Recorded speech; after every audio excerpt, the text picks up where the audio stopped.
At this time, the jury may begin questioning. In your statement, you had made reference to abuse going on in past months, weeks. Can you tell the jury what, if you don't mind, telling the jury what that was all about? It was mostly because it'd be like a group of kids, like, verbal assault, burning on people. They would burn on me.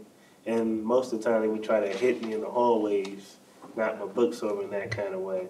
And I would be angry every single day because I had friends trying to help me with this, but it got to a boiling point. If I didn't know what burning meant, would that kind of fall under the category of bullying in a sense?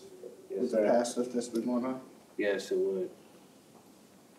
Don't you believe it'd be wiser to tell one of the guards or a teacher or administrator? Well, at that point in time, I kind of wasn't thinking that way. I kind of thought I was my own justice. Do you think that was the right thing to do? It most definitely was not. Do you think it's a better way you could have handled the situation?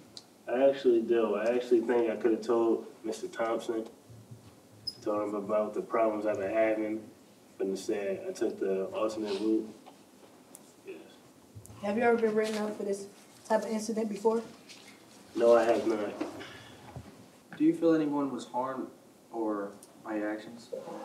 I have to say the teacher was harmed because I verbally assaulted him, which I shouldn't be in the first place. The student was harmed. And I should say the class was harmed by the disruption. So can you, do you mind telling the court where you were wrong as far as your outburst on Mr. Thompson? It really didn't have to happen.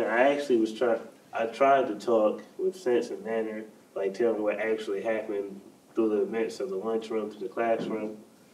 But I have to say I use an aggressive tone that I should never use with an adult.